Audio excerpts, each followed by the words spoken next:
Hey guys, Ken here from the Retro Toy Escapades channel Malaysia. We have some new images of two new action figure sets from MOTU Origins that are taking the line deep into the realms of horror. The first of which is the mysterious Necro-Conda, a character that was first seen on the box artwork for Snake Mountain, a character that looked like a ghostly apparition, one with even more ghostly apparitions emanating from it. Just who or what the hell is it exactly? Something that is consuming the souls of the fallen heroes and villains of Eternia? Nobody knows. We still have no clue, but we do finally have some clearer images of the figure itself. And firstly, it glows in the dark. That alone should tell you that there could be a supernatural implication involved. And judging from the amount of special green plastic that you see here, a whole lot of the figure is going to be glowing from head to toe.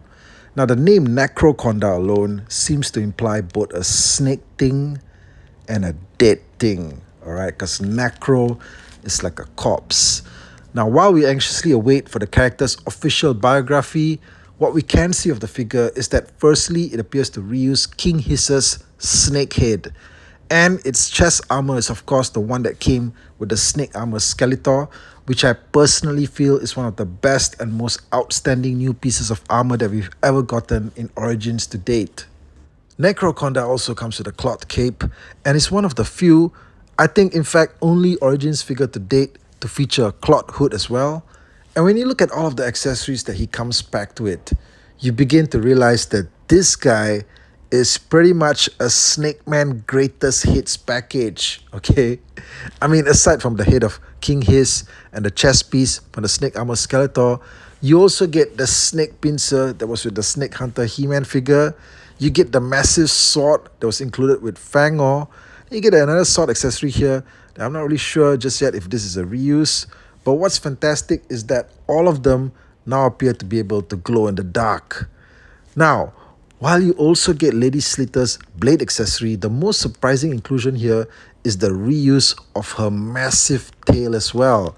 The tail that lets you turn virtually any MOTU Origins figure into a slithering snake monster.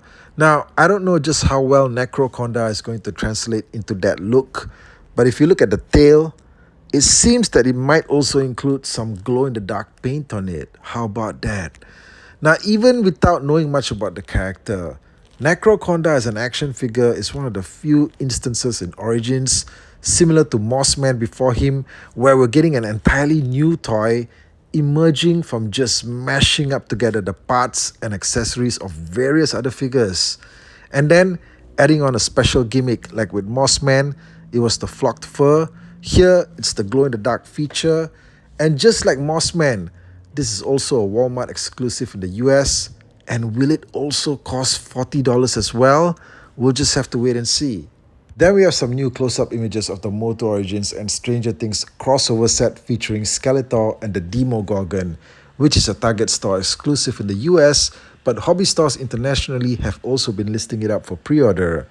The Skeletor here is the super plain looking sculpt of the character from Wave 1 of Origins. You know, the heavily overproduced figure that was eventually seen just cluttering store shelves for up to 3 years since its release. In fact, it's still littering store shelves here in Malaysia. However, this new paint decor is excellent.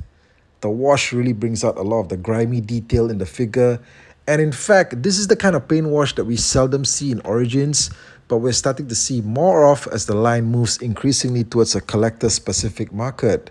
Now, the highlight of the set is of course the Demogorgon, which due in large part to its head design that looks like a giant exploding flower demon, also makes this one of the largest Origins figures ever released. Now, there's just so many different monster combinations you can make with that head sculpt alone. The figure reuses the chest and armor from Origins Wave 1 Beastman, but with more defined paint apps. We also get some new sculpt work on the chest, new creature hands, and all new creature feet. Now, I got into Stranger Things once Season 4 came out last year.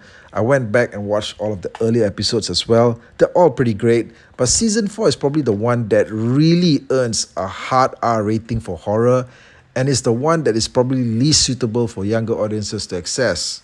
Now, the entire show is set firmly in the era when He-Man and all of our favorite 80s toys were starting to launch, and you even see cameo appearances from the toys of the era, including an episode where a character is seen playing with vintage MOTU action figures. That's right.